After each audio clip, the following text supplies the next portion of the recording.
así que dijo no. Veamos.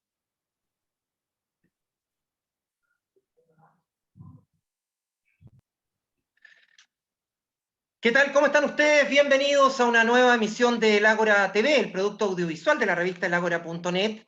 En estos conversatorios que hemos establecido ya hace un tiempo, en materias que van más allá del deporte y la cultura, que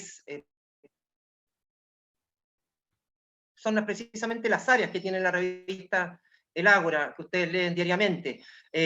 Hoy hemos querido tener un diálogo, y vamos a tener un diálogo con un hombre muy importante, a quien primero que todo agradezco, porque Jaime Baza, el vicepresidente de la Convención Constituyente, ha tenido unos días muy intensos desde que se instauró precisamente esta convención, y te agradezco, Jaime, por el tiempo que nos das, y porque además recibes a un medio independiente, pequeño, digno, pero pequeño, en este diálogo, Jaime. ¿Cómo estás?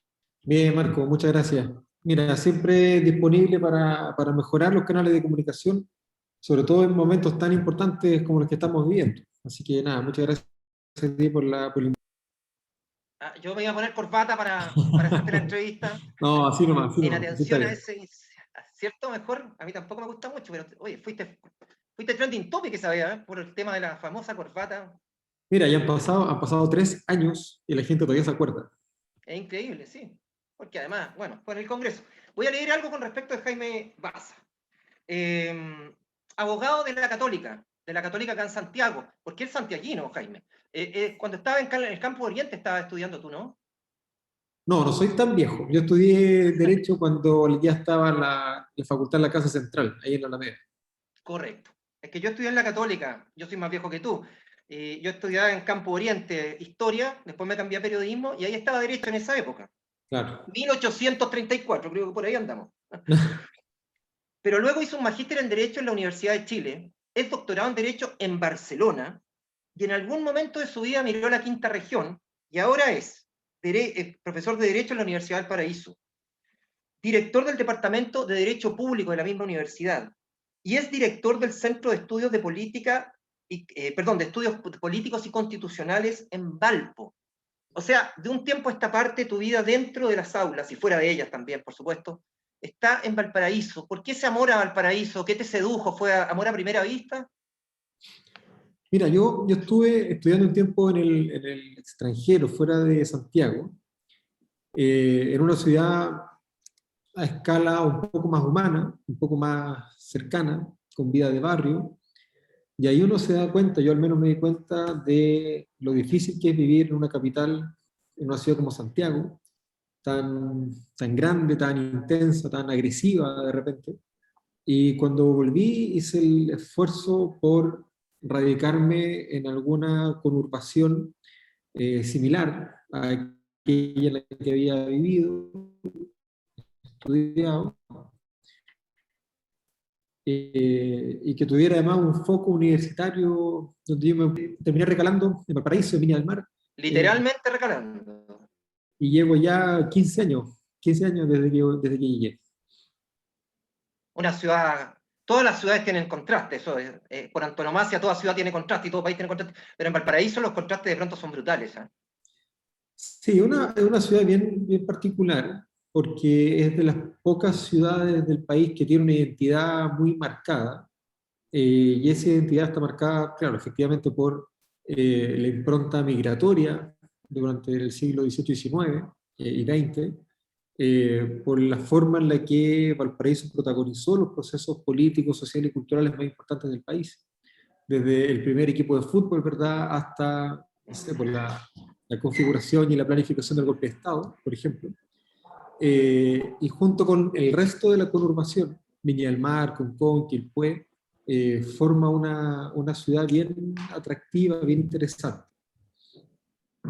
Jaime, es inevitable que al estar frente a ti conversemos dos temas. Uno de ellos tiene que ver con la Constitución, químicamente pura. Y yo sé que esto se ha hablado varias veces, pero es importante recalcarlo porque uno sigue escuchando, de pronto gente dice, mira, con la nueva Constitución, no sé, va a bajar la delincuencia en Chile, o vamos a tener el tren que Chile tanto necesita, siendo un país largo. Y la Constitución no está precisamente para eso, es para marcar precisamente una especie de rayado de cancha general. En pocas palabras, ¿Cómo se define? ¿Para qué sirve una nueva constitución? Claro, las constituciones son grandes acuerdos políticos, sociales, culturales, social y cultural de un país. Establecen los órganos principales a partir de los cuales se ejerce el poder del Estado y también establecen los derechos fundamentales que le dan vida, no solamente le dan forma, no solamente a la vida individual, sino también a la vida social y a la vida colectiva. Entonces, claro, cuando hablamos, por ejemplo, de la concreción de esa configuración, de ese marco genérico, por ejemplo, en el tren rápido o qué sé yo, lo que hay detrás de eso es finalmente un anhelo por descentralizar el ejercicio del poder, por fortalecer los gobiernos locales, por fortalecer a las regiones, ¿verdad? Entre otras razones porque su condición de postergación estructural es la que ha impedido muchas veces que esos anhelos se materialicen, se concreten. Entonces hay una relación ahí efectivamente interesante en la forma en la que esas condiciones estructurales van configurando la vida social y la vida individual. Por eso hay tantas expectativas puestas en el proceso constituyente. Claramente, o sea, Chile es un país muy centralizado, con un centralismo tremendo, pero la Constitución tampoco va a tender, creo, a un Estado federal. Vamos a generar un equilibrio, A me lo mejor imagino, sí, ¿no? a lo mejor sí, porque la idea de un Estado federal es precisamente equilibrar las relaciones políticas, sociales y culturales en clave de equidad territorial. Correcto. Y sobre todo pensando en que, claro, hay una dimensión ahí de estructura territorial del Estado que se complementa con la descentralización, no con la descentralización, con el fortalecimiento de los gobiernos locales, que es una forma de descentralización dentro de cada región. Porque el problema del centralismo no es solamente la relación entre la capital y las regiones, sino también es el tipo de relaciones que existen dentro de las regiones con las comunidades que las habitan en sus distintas ciudades. Mencionaste hace poquito el caso de Wanderers, a modo de ejemplo, digamos, lo que era Valparaíso, lo que es Valparaíso. Yo sé que te gusta mucho el fútbol y la hincha de Unión Española, después vamos a estar con eso, Jaime. Vamos a conversar brevemente unas 6 horas con respecto a Unión Española. Pero me gustaría preguntarte, porque en la Carta Internacional de la Educación Física y la Actividad Física y el Deporte, firmada por todos los países que conforman la UNESCO, se habla que el deporte debe tener un rango constitucional, derecho constitucional. Lamentablemente en Latinoamérica creo que ni siquiera el 50% de los países cumplen con este mandato o esta sugerencia de la UNESCO. Chile obviamente no somos un país deportista. ¿Crees tú que debemos instalar, ustedes deben instalar ese tema como un derecho constitucional y por qué no se ha hecho hasta el momento, a juicio tuyo? Yo diría que el deporte es parte de esas condiciones que van configurando la vida social, no solamente desde la perspectiva de los derechos individuales que cada una de nosotros las personas pueda tener, sino que específicamente sobre la configuración de espacios sociales para la construcción de ciudadanía.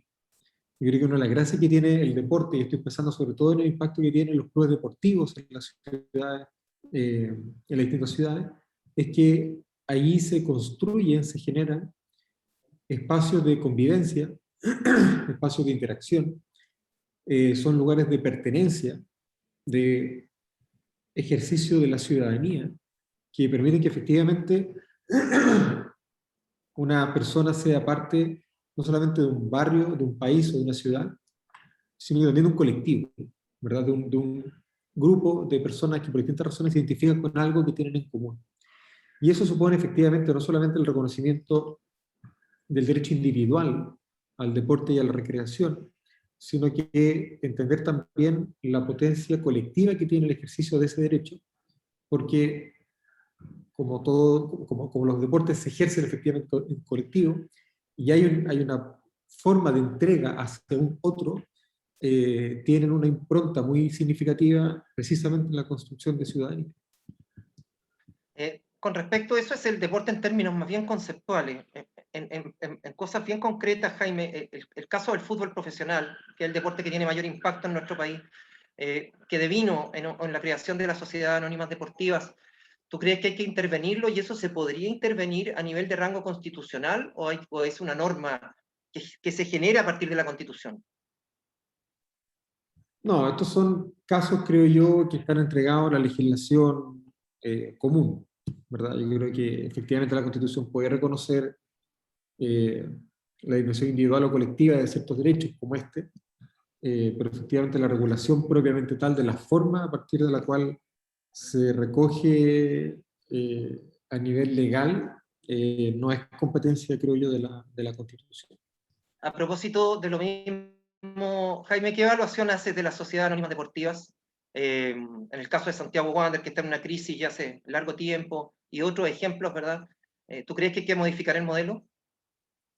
O sea, yo creo que el lucro en este tipo de actividades públicas, colectivas, eh, ha terminado precarizando la actividad y no se consiguieron los objetivos que se buscaban, ¿verdad?, con la discusión de la ley. La incorporación de la dimensión lucro en la organización del fútbol profesional eh, ha profundizado la precariedad que vivimos, por ejemplo, en los 90, y no ha logrado ser una solución efectiva, ¿verdad?, a la profesionalización de la actividad. Sí, hemos involucionado, ¿ah?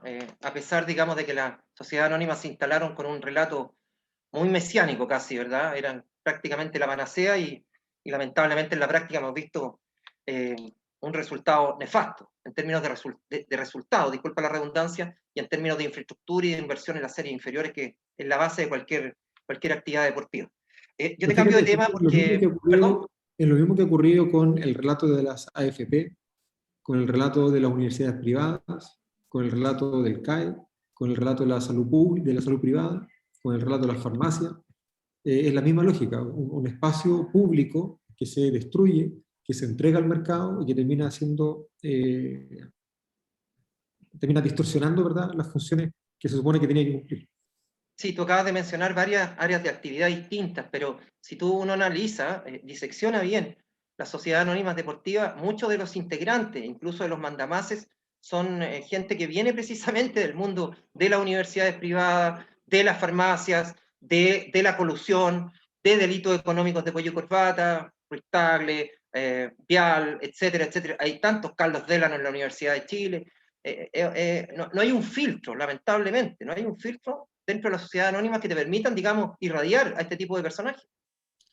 Es lo que pasa, creo yo, cuando el capital y el lucro inundan espacios que son construidos con finalidades distintas, ¿verdad? Y se pierde esa dimensión pública, colectiva, que tienen algunas actividades, como el deporte, por ejemplo. Jaime, en los últimos días, yo creo que la opinión pública, a pesar de que ya estamos acostumbrados, en buen chileno se dice tenemos cuero de chancho ya frente a estos temas, yo creo que nunca dejan de sorprendernos, ¿no? Y eso es lo importante, yo creo que no perdemos la capacidad de asombro. Vimos el accionar del Servicio de Impuestos Internos, con 34 personajes que estaban involucrados en el financiamiento ilegal de la política, facturas y boletas ideológicamente falsas, etc. Y en paralelo estalla, ¿verdad?, el caso en contra de la señora Anita Pinochet, la esposa del general Fuentealba.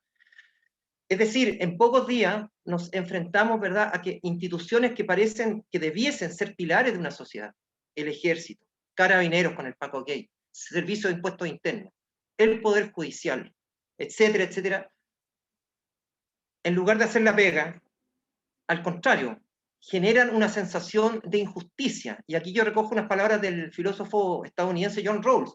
Él escribió: la justicia es el principal valor de una sociedad democrática, y yo comparto ese juicio. ¿Qué pasa en Chile, Jaime? ¿Por qué? ¿Por qué de manera tan recurrente y de manera tan impúdica nos vemos salpicados recurrentemente con estos escándalos? Mira, yo creo que la vinculación que podríamos establecer entre estos problemas y el proceso constituyente eh, está marcado por la concentración del poder. Yo creo que estas formas de corrupción que vemos dan cuenta de cómo ciertas dinámicas de acumulación de la riqueza, de acumulación del capital, de concentración del poder, atentan contra una adecuada fiscalización y control del ejercicio de ese poder e impiden que las instituciones cumplan con las finalidades públicas para las cuales fueron pensadas. Terminan siendo nichos de intereses particulares, manejados por agentes que se ponen al servicio de esos intereses particulares y pierden de vista el interés general que justifica su existencia. Y yo creo que parte importante del proceso constituyente se explica precisamente por esas lógicas de concentración del poder que hoy día se encuentran en tensión, ¿verdad? Cómo generar condiciones para una distribución más equitativa del poder político, económico y social, y cómo generar condiciones para que su ejercicio sea no solamente respetuoso con los estándares legales, con los derechos fundamentales, etcétera, sino que además que su ejercicio pueda ser controlado y fiscalizado por la ciudadanía. Y ahí yo creo que se explican probablemente parte importante de las cuestiones, de los escándalos que hemos visto en materia de corrupción, que aquejan a tantas instituciones, entre ellas a las Fuerzas Armadas. ¿Eso podría tener una corrección en el futuro con una nueva constitución, Jaime? De alguna manera sí, en la medida que entendemos que la Constitución es una forma de distribuir el ejercicio del poder político en un país, especialmente pensando en el ciclo político en el que estamos, que de alguna manera se abre hacia una forma de participación ciudadana mucho más incidente y vinculante. Y esa participación de la ciudadanía yo creo que tiene un papel importante, no solamente en la configuración de la voluntad popular, sino también en la fiscalización del ejercicio del poder. Y ahí podrían efectivamente incorporarse mecanismos concretos para evitar que estas concentraciones del poder deriven en esta forma de abuso, ¿verdad?, y de corrupción. Bueno, todos sabemos que Jaime Baza es el vicepresidente de la Convención Constituyente, que hace pocas horas cumplió un mes de trabajo acá en Santiago.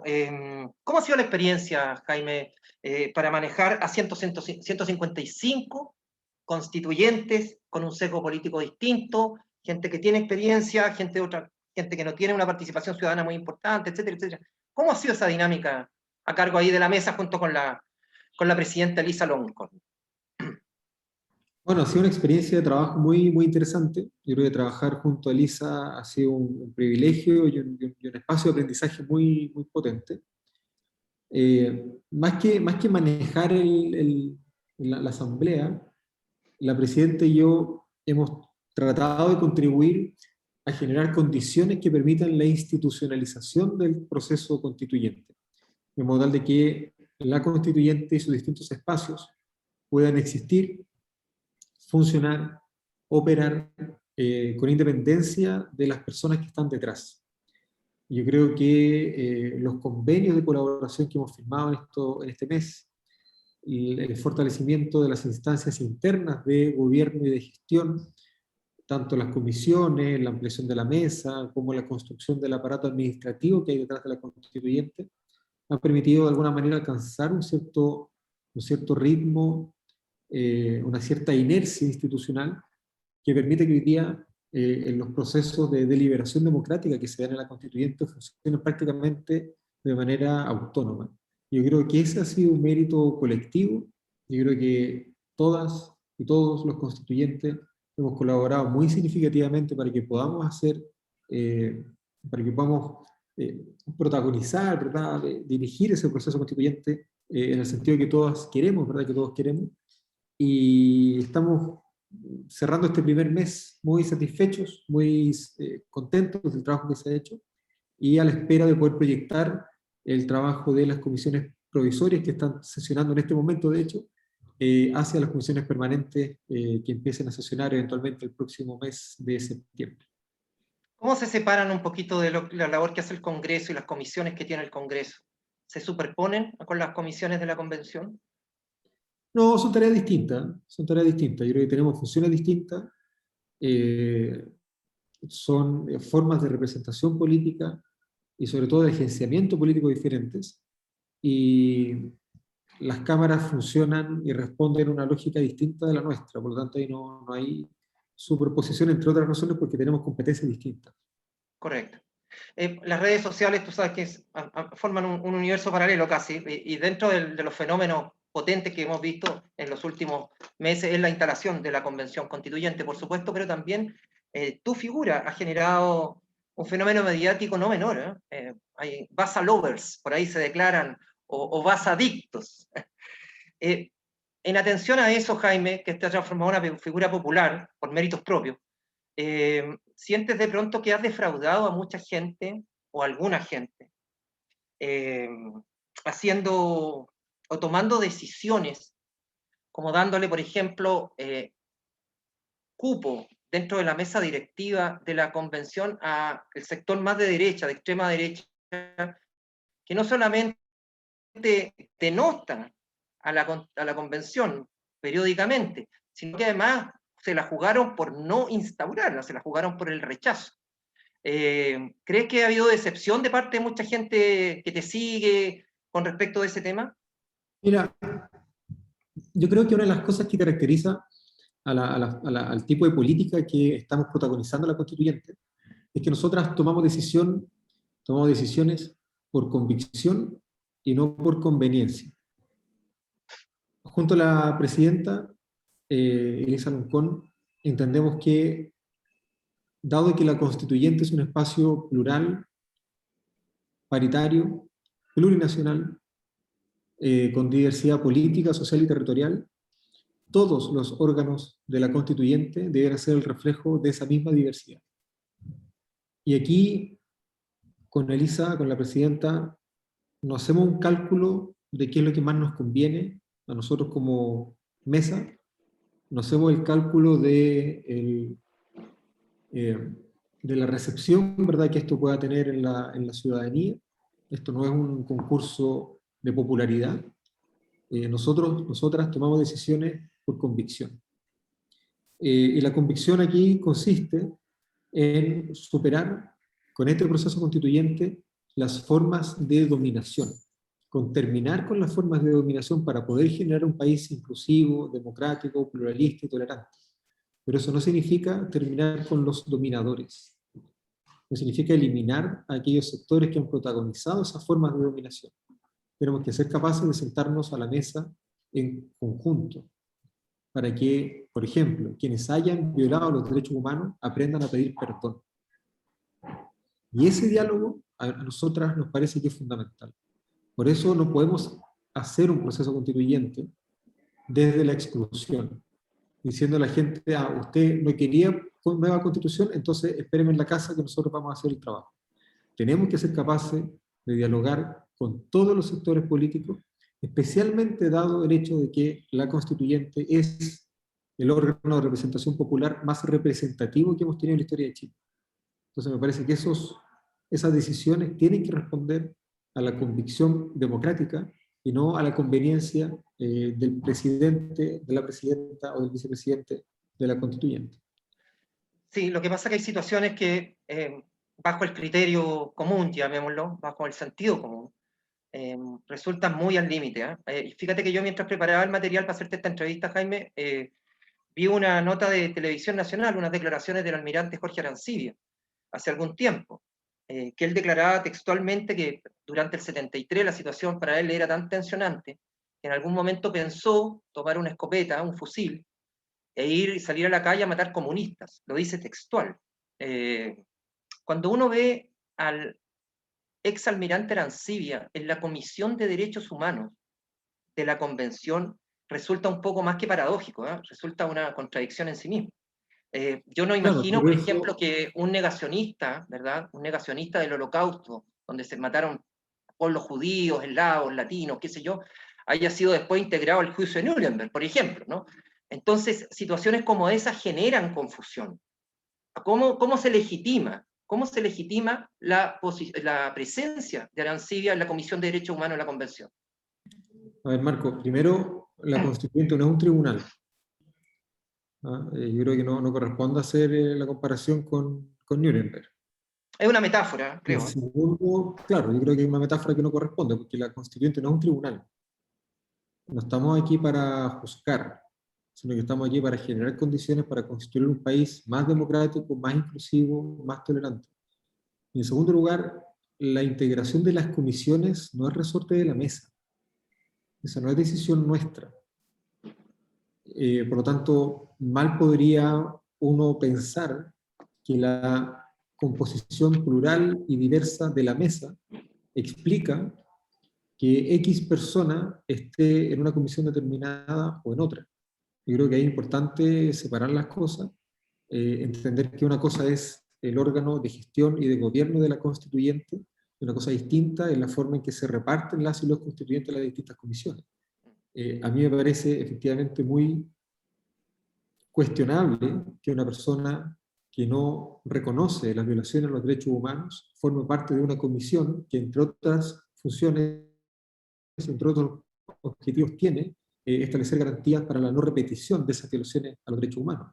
Es ciertamente una cuestión compleja que en este momento está siendo debatida en las comisiones, pero son cosas distintas, ¿verdad?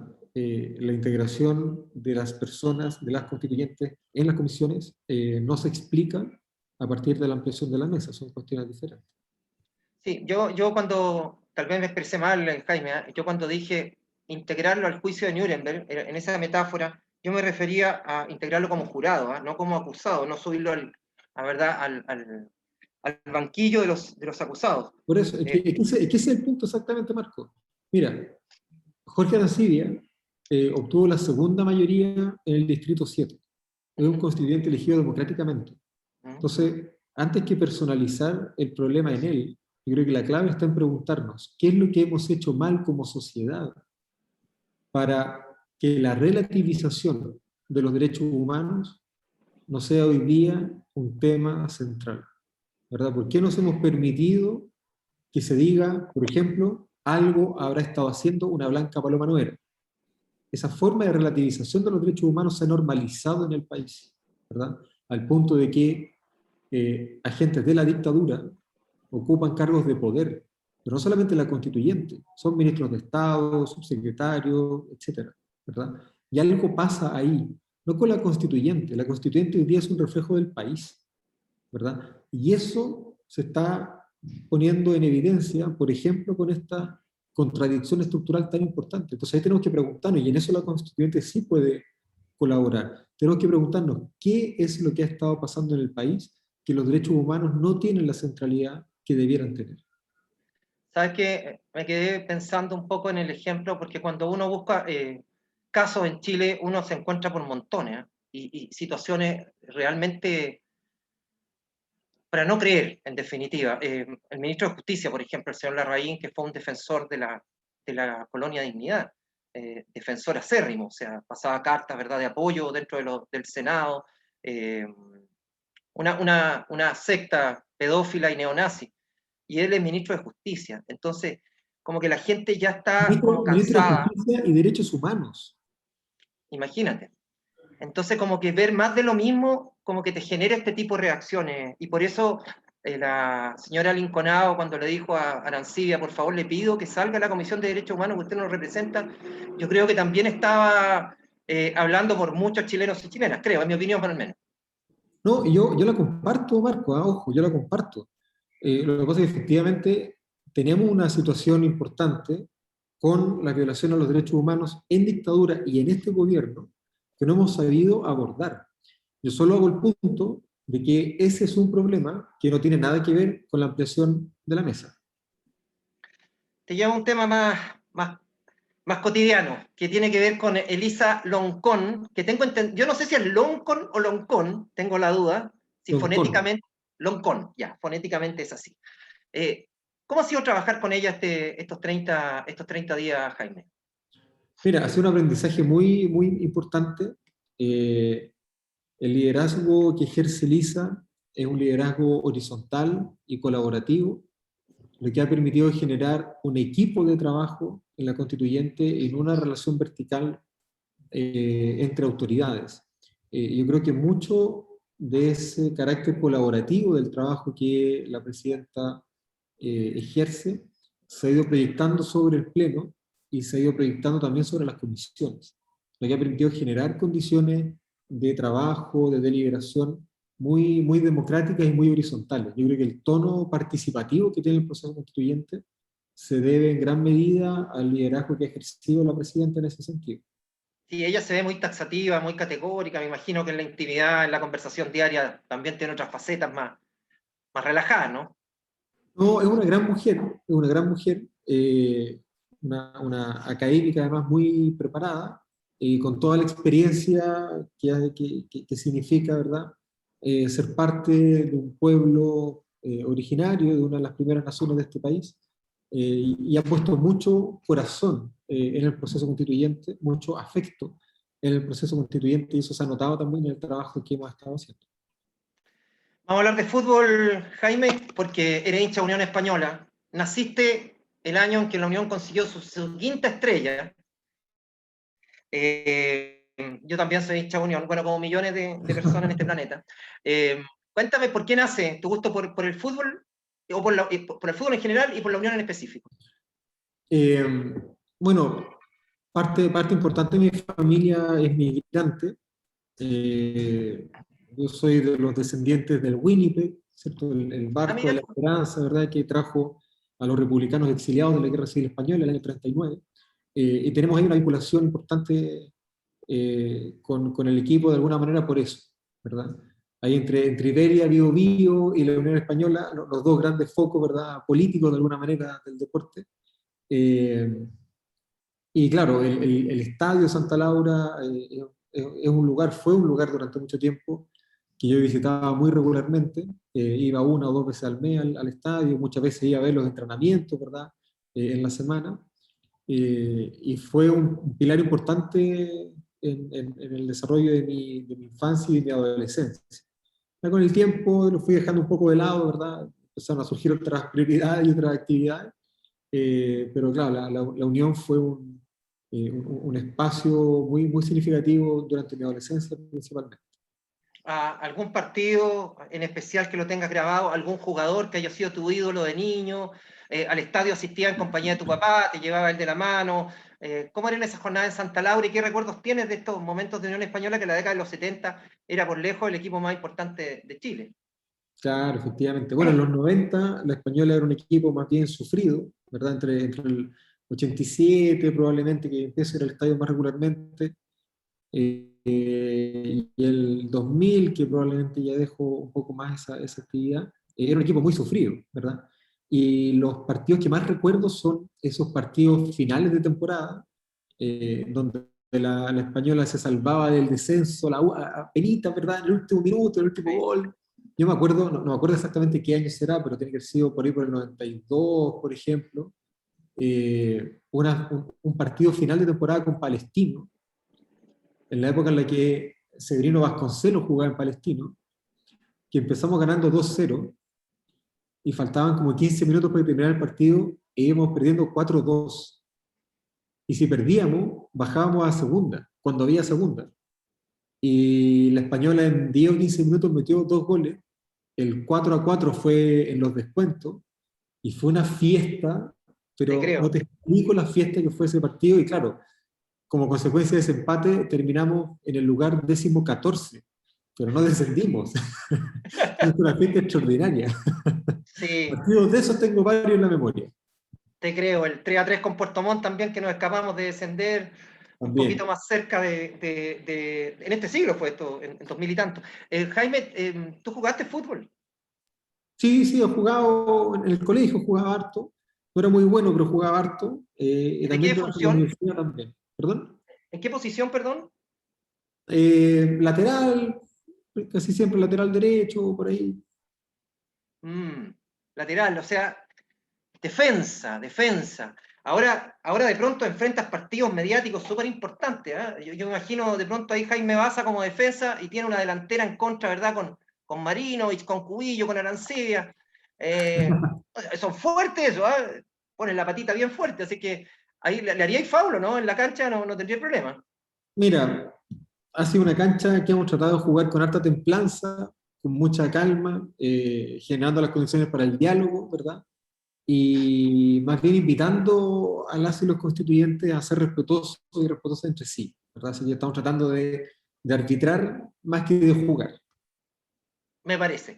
Te hago un segundito, un paréntesis, porque les recuerdo que estamos hablando con Jaime Baza, que es abogado, vicepresidente de la Convención Constituyente, a través de la revista El Ágora y su producto audiovisual El Ágora TV. Esta es una presentación de Caja Los Andes, que es la caja de todos los chilenas y chilenos desde 1953, apoyando en pandemia, sobre todo se ha portado súper bien la Caja Los Andes. Matías Alcántara, que es nuestro administrador del sitio, que está por ahí escondidito detrás del logo del Ágora, nos va a... Si está Matías, para que nos dé algunos posteos, gente que está Sí, escribiendo claramente. y que quieren interactuar con Jaime. Fundamentalmente, Matías, buenas tardes. Sí, muchos saludos, ya sabemos que Jaime tiene un compromiso ahora pronto, pero vamos rápidamente. Hugo González, por ejemplo, también saluda a Jaime Daza. Nos dice si cree que es momento de redactar ya la Constitución y no quedarse pegado en temas como los almuerzos, que se ha caricaturizado bastante. Jaime, ese tema de que tienen hambre. Anteriormente también nos llegaron varias tallas que nos dijeron que te compartiéramos si podíamos por ahí aportar algún completo para esa jornada. ¿Qué te parece todo aquello? Mira, hemos sentido el apoyo y la solidaridad de la ciudadanía. Estamos muy agradecidos por eso. Y si tienen un completo por ahí para poder almorzar, encantados se los recibimos aquí en compañía 1131. Mira, la gente tiene que entender que los convencionales también tienen que almorzar. O sea, se me ocurre que algo a propósito de cuestiones bastante de derechos humanos casi tienen que tomar su almuerzo, obvio. Matías, ¿hay Sí, más exactamente. posteos? ¿Ah? Sí, claramente, también nos preguntan si Jaime, si cree que todos los sectores del país están bien representados en esta convención. Esta es la pregunta que nos hace Claudio Marcelo Miranda. Mira, yo creo que este es el órgano de representación popular más representativo que tiene la historia de Chile. Hay sectores que efectivamente todavía están excluidos, ¿verdad? Como los migrantes, por ejemplo, la diversidad sexual, pero me parece que es un órgano muy representativo de lo que es la diversidad de nuestro país. Gracias, Jaime. Volvemos contigo, Mati, en un ratito más. Nos queda poquito tiempo con Jaime, nos pidió acotar la entrevista, porque además de estar cansado, me imagino, Jaime, porque ha sido, insisto, días muy intensos los que has tenido que vivir en términos mediáticos y en términos de trabajo, de trabajo interno. Yo pienso en la convención, junto contigo está Fernando Atria, está Agustín Esquella, que así en términos de filosofía y teoría del derecho son como tres machos alfa, ¿verdad?, que hay dentro de la convención. Yo digo, ¿cómo es la relación con ellos, con tus pares? Ellos son académicos también, Jaime. Mira, nos llevamos muy bien. Yo no diría que somos tres machos alfa, sino que más bien somos protagonistas de ciertas discusiones, de ciertas conversaciones, de ciertos diálogos, tanto en la academia como en la constituyente. Y estamos aquí como ciudadanos, no como académicos, por lo tanto nuestras relaciones entre pares, tal como lo es con respecto a cualquier otro integrante de la constituyente. En la universidad se te ve con una guitarra de pronto. ¿Sabes tocar? ¿Eres buen guitarrista? ¿Te gusta mucho No, la no soy un música? guitarrista, pero es un espacio de relajo, de entrega, de distracción, y ha servido mucho también para conectarme con distintas facetas de la vida. ¿Qué canción o qué música encabeza tu playlist, por ejemplo? Yo soy muy fanático del rock de los 90, del grunge principalmente, así que por ahí me muevo. ¿Y qué canción le dedicaría a la convención, a este mes de trabajo? Hay una canción de Soundgarden que se llama Rusty Cage, donde el protagonista reclama por salir de la caja oxidada en la que ha vivido, y probablemente la caja oxidada del país sea la Constitución del 80. Jaime, una proyección, ¿cuándo vamos a tener nueva constitución? Estamos hablando de un año, 2 años, de algunos meses, de más. Bueno, el plazo que tenemos es de un año, por lo tanto, si todo sale bien, en julio del 2022 deberíamos tener un texto ya para proponerle a la ciudadanía. Jaime, te quiero agradecer. Conmigo mucha gente que está conectada en este momento, que son lectores de la revista, gente, en realidad convocamos muchas personas para esta entrevista. Te agradezco nuevamente el gesto que has tenido con la revista El Ágora, y con esto reivindica un poco a los medios pequeñitos, a los medios independientes que también te queremos aportar en este proceso constituyente. No, muchas gracias Marco, un abrazo grande a la comunidad que está detrás del medio y nada, ojalá sigamos en contacto porque hay mucho que comentar aquí en el proceso constituyente. Muchas Ahora que gracias. está volviendo el público a los estadios, espero encontrarte en Santa Laura un día de esto, ¿ya? Ojalá. Vale. Gracias, Jaime, un abrazo, que estés bien. No, muchas gracias. Ahí está Jaime Baza, abogado, vicepresidente de la Comisión Constituyente, conversando con toda la gente del Ágora. Matías, nos excedimos un poquito en el tiempo, pero creo que valió la pena hablar con este destacado abogado, ¿verdad? Que además está en la mesa presidiendo esta convención histórica en nuestro país. Interesante mano a mano que pudiste tener, pudimos compartir ahí con Jaime, que en este momento se ha transformado en un referente dentro de la Constitución, lo hizo antes, en representación de los trabajadores, que en algún momento tuvimos que usar corbata. Qué mejor que una persona como él que la desmitificó, alcanzando un rango importante sin ese elemento que es más que nada, no es más que un simple adorno. Así es. Quedaron algunas preguntitas pendientes, más algunos saludos que los vamos a ir dando, por supuesto, en nuestras redes sociales. Yo le quiero agradecer también a Matías, obviamente, y a todos ustedes que han estado conectados. Ojo, si no pudieron ver la entrevista en directo a través de nuestro Facebook Live, nosotros los invitamos para que, pues está grabada obviamente, para que la vean en nuestras plataformas digitales, en el canal El Ágora TV, por YouTube, y también en la propia revista El Ágora, que es www.elagora.net. ¿Se me queda una en el tintero, Mati? ¿Alguna red por ahí, alguna plataforma? No, está bien, estamos en YouTube, estamos en Facebook, estamos por supuesto, en nuestra página lagora.net y por supuesto con nuestros amigos de corporación todos los días, con el noticiero de los amigos de Inicia Radio. Invitamos a los amigos a leer los posteos también interesantes, algunos más que preguntas. Compartieron su opinión al respecto, bastante interesante. Por ejemplo, Ricardo Vega, que se mandó un buen speech, así que invitamos a leer las opiniones de nuestros... Pero dale, tenemos unos minutitos todavía. ¿Qué decía, da para largo, Marco. Hizo un libro. Sí, pero está interesante, por eso la invitación es a leerlo. Ok. Interesante.